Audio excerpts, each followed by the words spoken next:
Welcome. I'm Bill Gross, the LAProbate expert. I'm here with my colleague and partner in crime. Patricia Castillo. It's only she can say it. I can't roll those R's like that. And this is our weekly home buying seminar online. We get together every week and talk about buying houses, buying our next home or new home or first home online. And Patricia, how about that real estate market today, huh? Yeah, I mean, our rates today are at 6.36 for a 30-year fixed, and they're expected to start creeping up again. I think right now, from what I could tell from this weekend with the open house I had, the buyer sentiment was nobody was really asking about rates. They were just asking, what's my payment going to be? Because a lot of the buyers that came by, I was surprised. I didn't think there was going to be such a large turnout. But a lot of people are still looking for homes. That's just reality right now, even though prices are up and interest rates are actually up. People need a place to live. And I kept hearing that their rents had been increased, and they're looking at next year and how that's going to look, another rental increase. And so they're really trying to combat that by looking into a place. We had a lot of buyers come through Saturday and Sunday. I don't think it was just for the free popcorn. I think it was just because they really, really are shopping for a home. Yeah, the free popcorn was enough to get me there. Though I have to say, when I saw the video of the popcorn, I thought, how far's Downey again? Maybe it's worth it. It looks pretty good. I don't know. It came out really good. It looked great. It smelled great on the Facebook post. It really smelled delicious. You got the buttery scent. I could imagine it. I don't know. Maybe it's just my mind playing games with me. So yeah, I think that's the thing that, it definitely true. What I've noticed is the demand is not as intense as it was last year, not as intense as it was 6 months ago. Mm-hmm. But the reason why rates are high is because there's a lot of money. And because there's a lot of money, there are people who can afford to buy houses. And the choice is not between buying a house and living at no cost the rest of your life. The choice is buying a house or renting a house. And the only thing that's got faster, I think, the mortgage rates and housing prices is rental prices. Right. And I don't think that's going to slow down. I don't see, maybe in some areas, I think in Texas where they build a lot of houses, in Arizona, but where we live in Southern California, I don't see many new houses being built. I see some high-rise apartments going up, but those rents are very high. Yeah, because they're not made for like the affordable, affordable housing. I don't see it. Luxury living. I don't see it. And I'm on the neighbor council here where I live in West LA, and we're not there is not enough. There's more people who still come living here because of the weather, because of the jobs or whatever is going on. And I'm not saying they're right or wrong. I'm just saying there's more people than ever. There's no less. And there's still people buying stuff, and they have money. They're going to buy something somewhere. They're going to live somewhere. And it's not a choice of to buy a house or live rent free. It's buy a house or pay increasing rents. And people live in houses, usually on rent control. They can go up, 100%. And I've had customers call me with some incredible increases in their rents. In their rent, yeah, absolutely. How's the inventory side though? So let's say rents are going up and they're asking about the payments, and there's some tricks we can use. We talked about buy downs and buying down rates and such. Mm-hmm. What's going on with the inventory? Are the houses for sale in Downey, and what's that looking like? Last week we had 7 new listings come on the market. Boom. Closings. So the market is definitely active. There's a lot of families that really want to live in the city because of the school districts. There's also a lot of community events that happen in Downey, whether it's at the park, at the library, at the schools. There's always some type of community event. It doesn't matter if it's a holiday or not.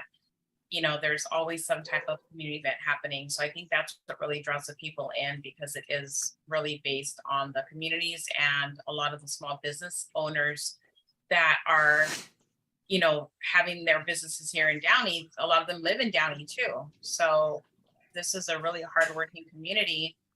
And the house that I had the open house for, which is in Downey, it's a small home. There's no garage.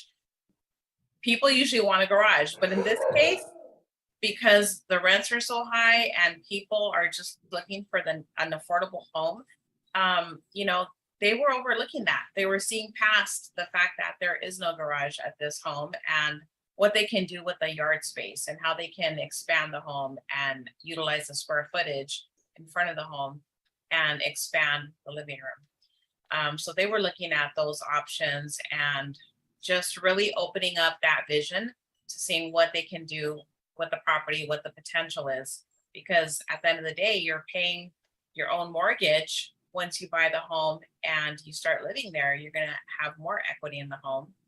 And, you know, you can always take out a loan and take out some cash so that you can build on the property. And Downey seems to hold, you know, its values, just like a lot of other areas in Los Angeles County. Well, So, isn't Downey the Beverly Hills of the 562? it sure is. Mhm. So I know a lot Somebody of, told me you that. know, Somebody told me that. I love Yeah. Downey. No, I like making fun of Downey, but it is. I don't know if you know the area at all, but I grew up in what's now the 562. It was 2 and 3 when I grew up. And but Downey was like the Beverly Hills of the 562 because it was like the nice area. right. And yeah. And you know, I think you know, if you take a look at the market, I think one of the challenges that customers have is, you know, the news always reports such negative information. But if you take a look at the real estate market, like, and this is in my multiple listing service throughout the greater West LA area, you can see that sales are down from where they were the last two COVID pandemics. But even with the sales down, it's higher than it was in 2019, right? This last month in August would have been record sales. It was more than record sales in 2018 and July and May 2019, which was the highest. I guess the pandemic was just starting at that point. But it would have been a record year this past August, you know, but for the pandemic. And so I think that it's true that there's changes in the rates, there's changes in the payments. But the advantage of real estate is it goes up and does not often, other than 2008, go down. Has not gone down, but the rents underneath it are just going up pretty fast. So that's the advantage of buying a house, is fixing your payment for the next 30 years. Or if the payment goes down, the rates go down, you call a great lender and lower your rate because you're not married to the rate, you're married to the house, you date the rate. But one of our favorite dates as far as rates, did I say that right? Is that okay to say all that? Is Gustavo Segura. How you So we doing? want to date you. We want our customers to date you, Gustavo. We want them to marry you. Yeah, and you know, you bring up all valid points right now. Like you mentioned, you know, the inventory that you talked about, Patricia, that was coming out. The houses that are coming in are 800,000, 900,000. How much does that cost? You know, the affordability there. The rents going up. You know, what are the alternatives? And then what you just showed right now, Bill, is that, you know, like you said, it would have been another record year compared to the other ones, but the pandemic really just threw things for, you know, a big curveball. It seems like everybody talked about it is just coming back to normal, you know, standards of what it was previous years. But people are just, you know, getting a little carried away with that it's going down, it's going to, you know, crash, bubbles are going to burst. But it's more of a, you know, we're coming out of the pandemic. The government is trying to get the inflation under control. Rates have got to come up, and you know, there's solutions still to be had. Yeah. In fact, another statistic on the same page, just to show you guys in our MLS. So it's true that inventory has gone up, but it's gone up to almost the pre-pandemic levels. Mm-hmm. In the pandemic, when we thought everybody's locked in and wouldn't buy houses, the truth is people bought houses. There were hardly any houses for sale. But where we are today in August would have been a record low in 2018, 2017. These are like December numbers. So this is an opportunity. In some regards, for a buyer, you have more houses you can look at. It's a good thing. Right. And I think in the long run, we have plenty of time before this is a problem. You can see it's slowing down a little bit. Why is that? That's why the rise is increasing, because the initial surprise of the rates, but buyers are saying, well, what's my choice? Well, my choice is to live here with a rent, and they got a rent increase of 25%. And they're all, well, that's not going to work. So all of a sudden the payment doesn't look so bad. So let's talk a little bit about, Gustavo, what options are you seeing buyers use to lower that payment in the beginning years to Yeah. qualify? Well, ARMs are coming back into the market. So an adjustable rate mortgage. So for home buyers out there, that gives you the flexibility of having a smaller rate in the beginning of the period. Now, it is something that you can lock in for 3, 5, 7 years, even 10 years. So that gives you a rate that will be locked in, and you'll be able to enjoy lower payment. After that is going to be adjustable. So you just got to, take a look at your options. They're not bad. A lot of people before, they got a bad rap because they were adjustable for 6 months, and then it jumped a lot and it was adjusting very drastically every 6 months or every year. But now there's a lot of other safety marks in place. So that's one way to do it. You talked about the buy down option as well. Let's start there. Let's start with ARMs. We'll go to the buy downs. So I started in the business before you were born in the mid 80s. And one of the reasons why the ARM products exist then don't even exist today, two of the real problems. One was what we called negative amortizing. Right. What that means is your loan balance went up, not down. And so I had customers who would borrow money at $200,000 and pay their payment on time for 3 years, and they'd owe $212,000. Mm-hmm. They understand why. And so you can imagine that if the house doesn't go up in value, but the loan does, that's a problem. Those loans don't even exist today, I'm aware of. Number two, the other kind of loans that there used to be that were the problem were you didn't qualify for the loan, and you had what was called a short-term teaser rate that changed after 3 months or 6 months. Right. And so you couldn't afford the payment. Next thing you know, it jumped up. Well, and they would say, well, you just refinance again. And there was a time you could do that. As the houses went up in value dramatically, you could keep refinancing. Eventually, the houses stopped going up in value. You couldn't refinance, but these built-in payment increases were built in to the loans. They were starting at 1%, but they were going to go to 7 or 8% in those days. Well, now the adjustment we have today start at, what's a 5-year adjustable today start at? So they may start at 3.5%, 4%. And then from there, it'll go up. So it's a little bit more reasonable. Like you said, there's teaser rates out there that happened before. But now there's a lot more, like I said, regulation in place, and it eases up. Plus, you have to get qualified for the fully amortized rate. So you have to be able to qualify for that loan now. If it's going to go up to the max of 6%, 7%, you have to be able to qualify for that. Where before, and so what's the fully amortized they were just on doing it in the beginning? I'm sorry. So on the 5/1 ARM, what's the fully amortized rate? I'd have to take a look at it, but it could be fully amortized. It could be around 7% or so, depending on the if it's LIBOR prime. Depending on the market. Okay, and so what happens is going in, that's the number. We have 5 years where it's fixed. The idea being, if anytime the next 5 years rates go down, you refinance at that time to a lower rate, and usually Correct. can do that if there's equity at no cost. Do it again, and that's what people who bought properties 10 years ago did for the last 9 years. Was they just refinanced about once a year as the rates went down and took advantage of it. So those Right. adjustable mortgages, they're different than today, and I'm sure you can walk through a buyer with those details. Tell me the second thing. What is the buy down loan product about? Yeah, so the buy down there's two ways of looking at a buy down. A traditional buy down is if you actually buy down the rate, right? So you're paying a point, you're paying something to buy down the rate from a 5.5 or 6. You're going to bring it down to a 5, 4.5, somewhere around there. So you are actually paying in order to buy down the rate for the duration of 30 years. So that's one way to do it. The other way is if you work with the seller, instead of the seller bringing down the house price, they may be able to give you, $15,000, $20,000 seller concession. You can use that to then offset the first year or 2 years. Traditionally, it's about 2 years of your payment. So the payment is still fully amortized, and you have to pay the full, let's say, $2,000, but you're using that $15,000, $20,000 to each month help you and pay a portion of that payment.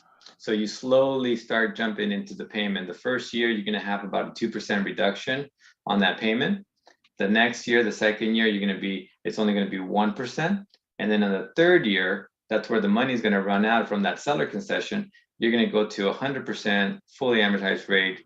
All other responsibilities on you at that point. So it allows you to have 2 years where if the market changes, then you can refinance and you can get out of there. And if there's still money in that account, you'll end up getting that money at the time of refinancing.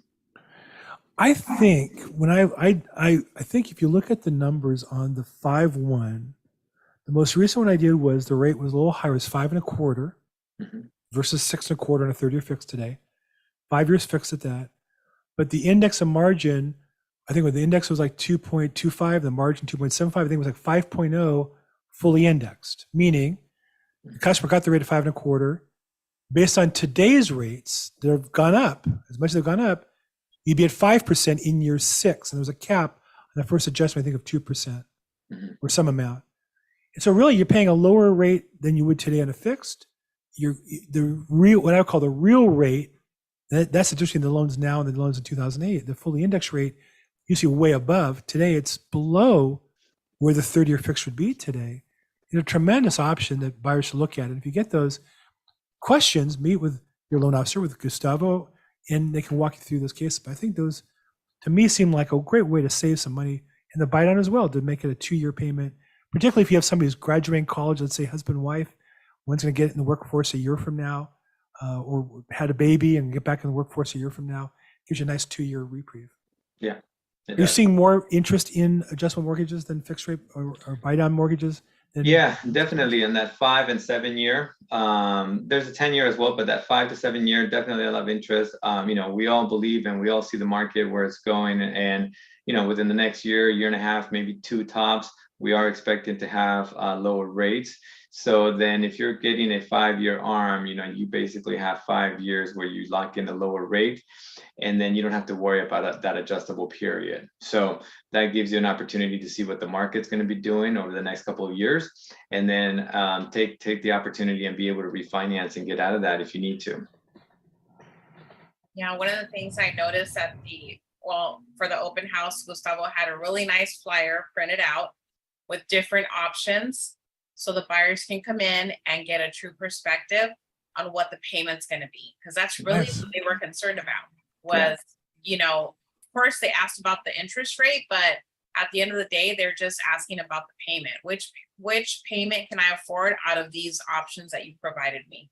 And I think that's really important when people go to open houses, because if there's somebody there that's already providing you with a breakdown of what the payment's going to be, then you can gauge from there what type of loan is going to work for you, whether it's an ARM or a conventional or an FHA, and what your costs are going to be as well.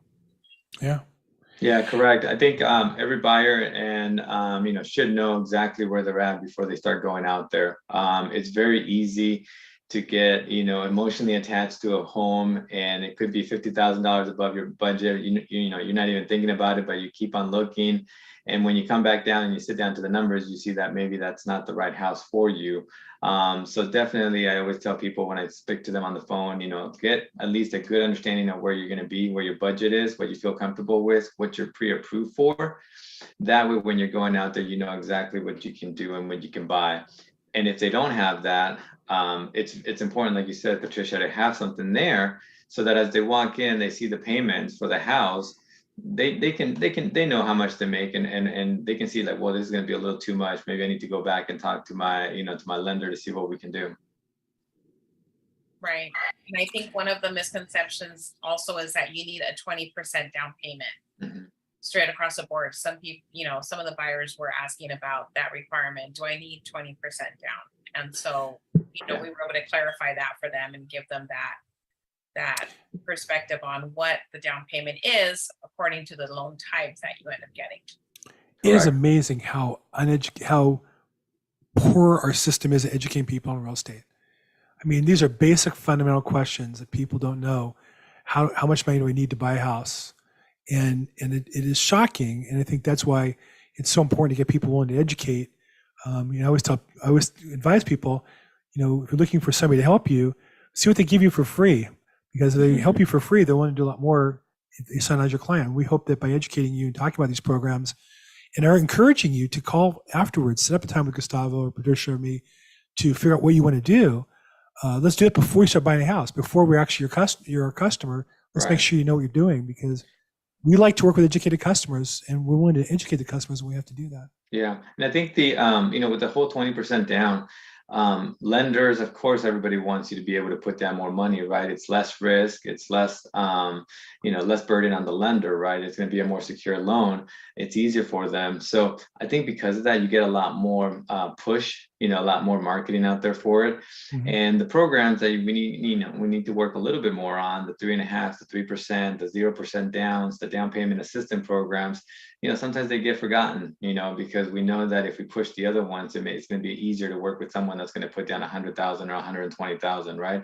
It's like working with the people that are in the 700 plus category, but the truth is that we can work down to 550 credit scores, FHA, we can work with those levels. It just takes a little bit more, maybe hand holding through the process, explaining, collecting a little bit more documents, clarifying some conditions, but we can still help get a home. I'd say we have to roll up our sleeves, but we're both wearing short sleeve shirts, so I don't think that's really an option. But yeah, do the work. I think you have to be willing to do the work to help people. And I think that's the key. There are people who think they can't buy a house, but for the lack of education, we're here to help. Yeah. So, well, great. Well, look, Gustavo, I know that, and because I've been on this show regularly, I don't know if you know that, that we have your information. Your company is SenderoHomeLoans.com. Yes. There's a picture of your handsome face, all dressed up and ready to go. Phone number 714-334-4563. You can call or text.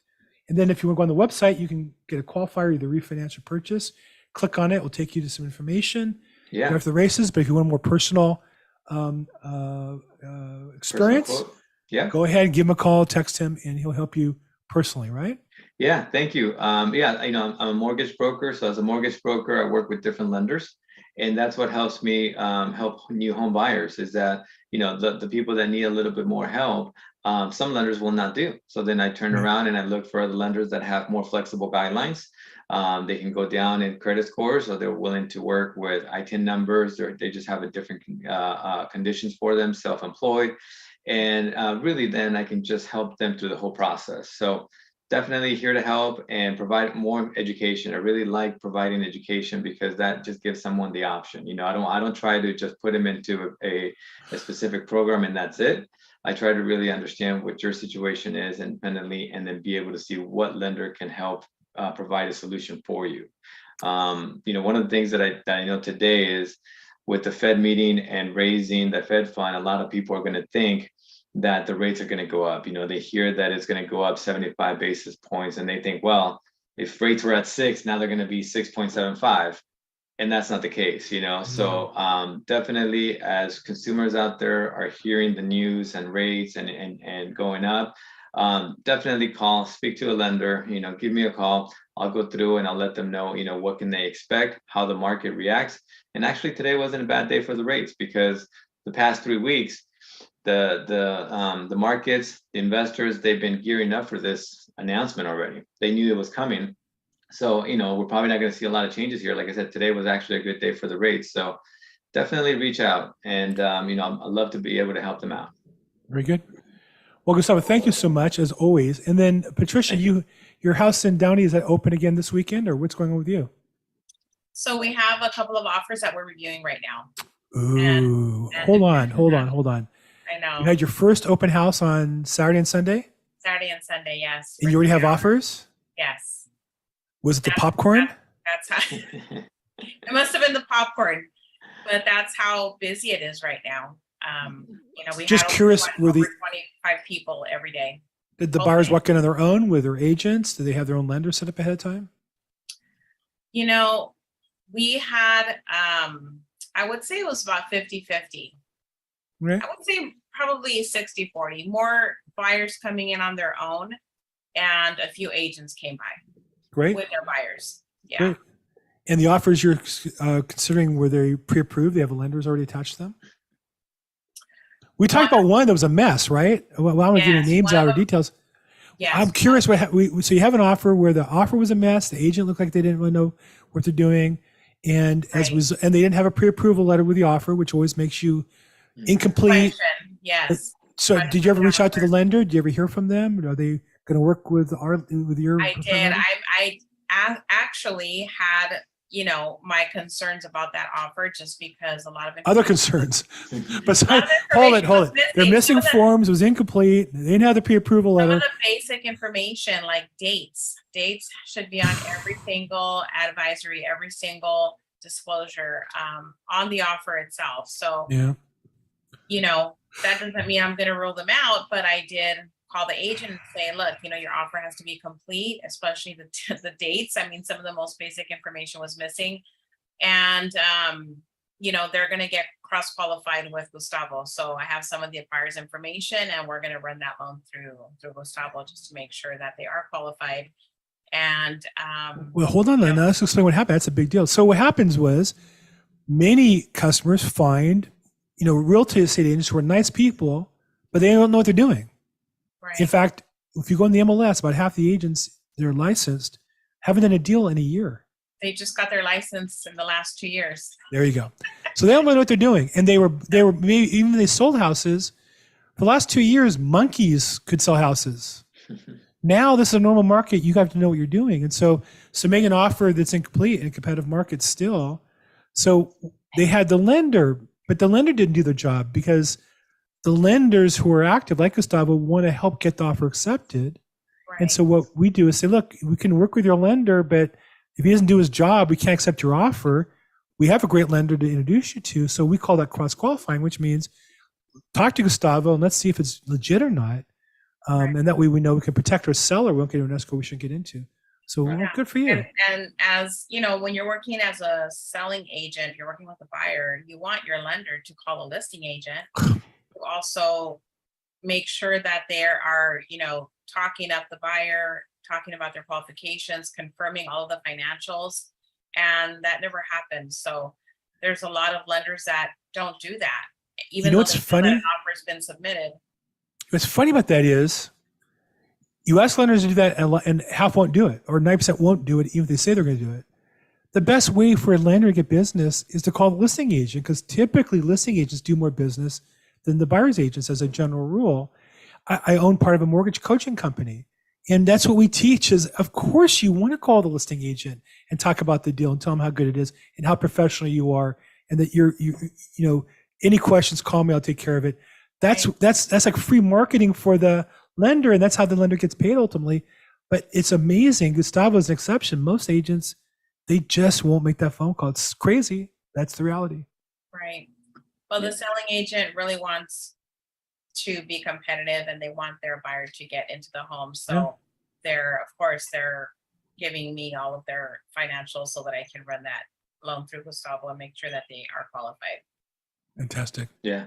No, great points. And one of the things too, that besides calling the listing agent, with every pre-approval, I also send a desktop or a loan processing findings. So if I run it through AUS, which is our automated underwriting system, and then I'm able to make sure that it goes through Fannie and Freddie Mac's initial guidelines, and then I get a successful eligibility on that, I turn that over to the buyer's agent along with their pre-approval. So that way they know that, Fannie and Freddie, it's gone through their system, and it's kind of checked a good portion of the conditions. Now it's just for the underwriter to review the actual documentation when the offer is submitted with the contract. So very nice.